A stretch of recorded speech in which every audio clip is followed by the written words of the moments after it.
Hop off the jet and we gon' fill them up with vibes. Oh, hey, what's good? D Crenny here. You know we got another album review, baby. And it's for DaBaby. But before we get into the review, please drop a sub, drop a like. I'ma keep making the videos, but sub up to your boy. Thank you. DaBaby KIRK dropped on September 27, 2019. I believe as of today. Today is the 7th. I read that it debuted #1 on Billboard 200. That's big time. This guy put in a lot of work. He deserves it. For the album, KIRK. That's what it's called. KIRK. The album cover has, I'm pretty sure, his dad and him photo. Dope photo, which starts off the album. I'll get there in a second. But just kind of the overview of my feelings of the album was heavy on ad-libs. That's his sound, so it's fine. It's a good strategy. He does well with it. But heavy on ad-libs, heavy on the beats. A lot of the beats mash in the car. Mash is good. Sounds loud. You turn it up, it's going to bang.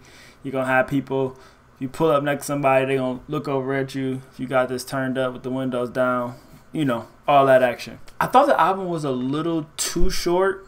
And then it was too many short songs. So I don't mind it being 35 minutes. But if you're going to be 35 minutes, you can give me the 2-minute tracks, which there are a bunch of them on here. And I just think 2-minute tracks are kind of like cheating-ish. Or, I don't know, it's cheating the process, I think, to me. I think you give us some 4-minute songs. You give us some bars. You give us some songs. You give us some concepts. Give us some maybe a bit of cohesion somewhere in the album outside of just the first song. You give us some cohesion and you give us some actual songs. And then you could throw in some 2-minute tracks. Now you could throw in an interlude. You could throw in some just a rapping track or a silly track. But it's just too many short songs. It feels like a mixtape.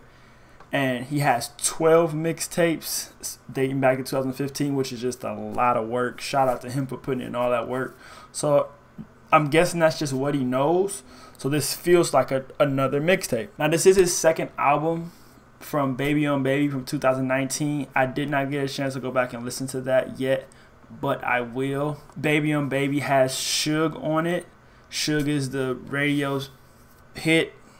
I'm sure it's playing across the country. It deserves it. It's a good sound. It's a good song. DaBaby is a solid rapper. And I just wish he gave a little more here. But without further ado, let's get into the review. Track by track. #1 is the intro. DJ Kid's the producer on here. And he just comes straight out rapping at you. Just hit you right in the face. You barely get the beat to drop. He's coming in rapping. He clearly wants to set the tone for the album, which, you know me, I like that. Talks about his dad, talks about his family, and then he just raps about it. So this is like really almost the only song, honestly, that actually has a purpose, and it sticks throughout. It sticks throughout the song. Track 2 is Off the Rip. Off the Rip, same exact thing. He comes right at you. I think he starts this one at like 0.5 seconds in. Just he comes in off the rip, just like the title says. It has a basic beat, which I wish it was just a little bit better for the second track. And then with it being this track falls in under 2 minutes, I just wish it had a better sound. #3 is Bop, which is a very average song to me. It definitely is a car song. It definitely bumps in the car.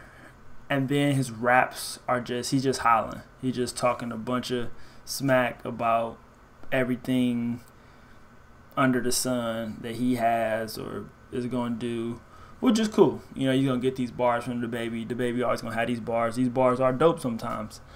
But average song for me. 4 is Vibes. We gon' fill them up with vibes. Don't really like the beat, but he rides it well. The ad-libs on here are the standout. And then that catchy chorus. I've been reciting that chorus for so long. and I wake up to it sometimes. Once again, he rides the beat well, but I don't really care for it. That's kind of my overall gist of the song. Number 5, Pop Star featuring Kevin Gates. I thought Kevin Gates' verse was slick. Thought he did a good job on his verse. It was fitting for the song. It was kind of a Kevin Gates song. I do like how I just feel like lately a lot of artists been really complimenting their features. Like, you know, you ask somebody to be on your album, it's like, give them something to work with. And he did that for Kevin Gates on here. Another catchy chorus.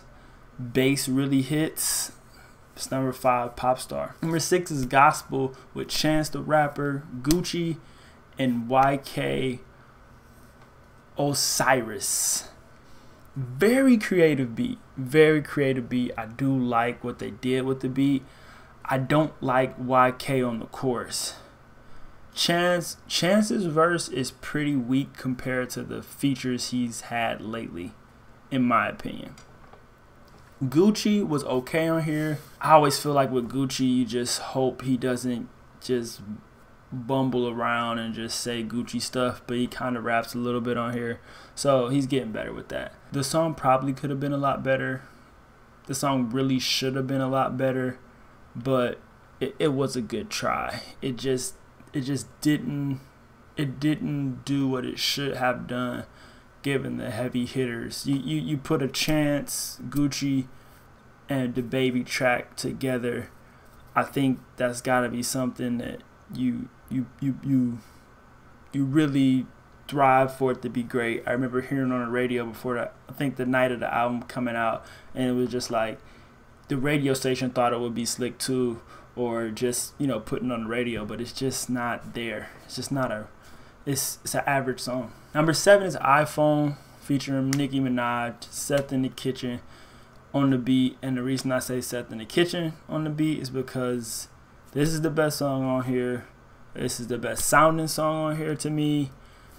It all comes together. Nicki raps very well.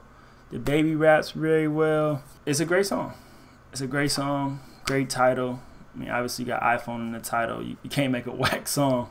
Honestly, I mean, that's just keeping it real. Quick tangent on Nicki. When Nicki raps, and I know she retired, so I may not ever do an album review unless I do a TBT or a Throwback Thursday or a Flashback Friday review of hers, and I probably will. But when she raps and doesn't play around on the song, she shows why she'll go down. She'll more than likely go down as one of the top female rappers of all time. Not the top, but one of the top. Nicki can rap. Chorus is catchy, of course. And honestly, to me, you simply put iPhone is a hit. Number 8 is Toes featuring Lil Baby and Moneybagg Yo. I laughed at the chorus. And when you listen to the chorus, you'll more than likely laugh too if you've heard it. DaBaby's verse was basically non-existent. Lil Baby's verse, I really don't want to comment on it. Whack. And then Moneybagg Yo. This is a Moneybagg Yo song.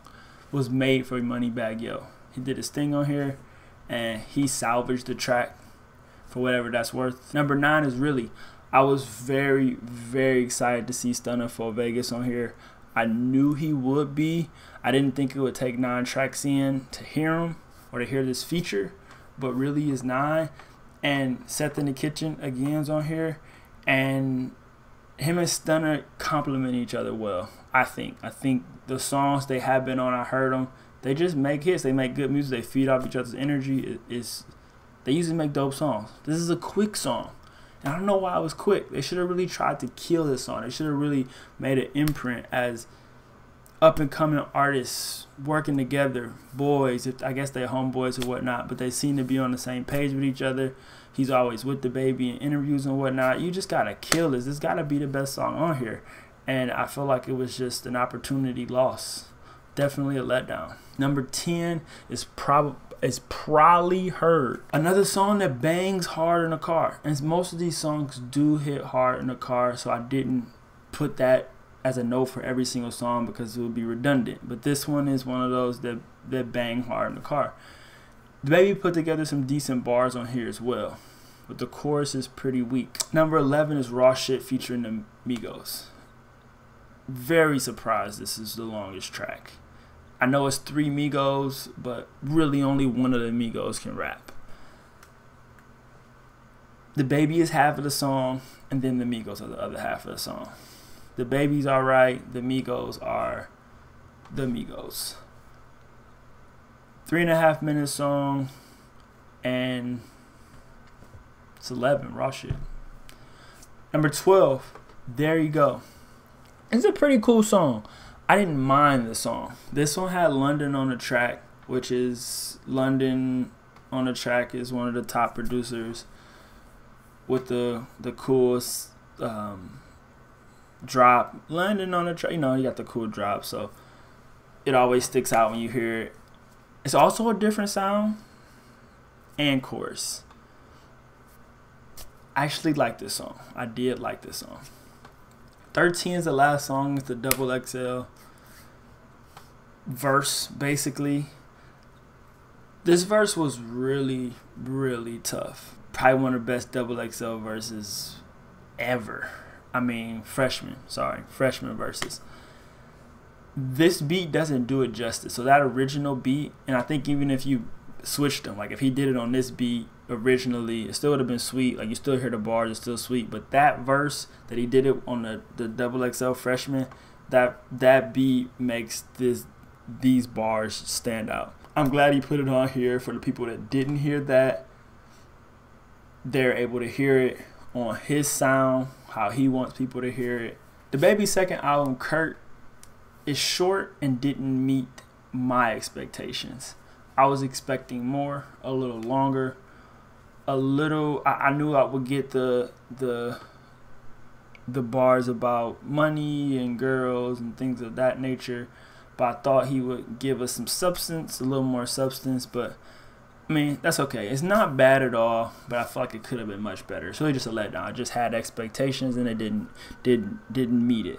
This skates the line of mediocrity that I don't care for personally as a fan of music in general. I think artists should push themselves and not you know, sell themselves short. But he stuck to the script, you know, stay hot, bring in all that money, because that's what it's really about, you know, bringing in that cash, because you never know when it, you know, as 2 Chainz said, you never know when your phone stop ringing.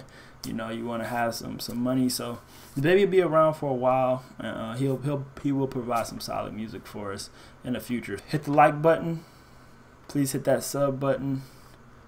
D Crenny on the review. I holla.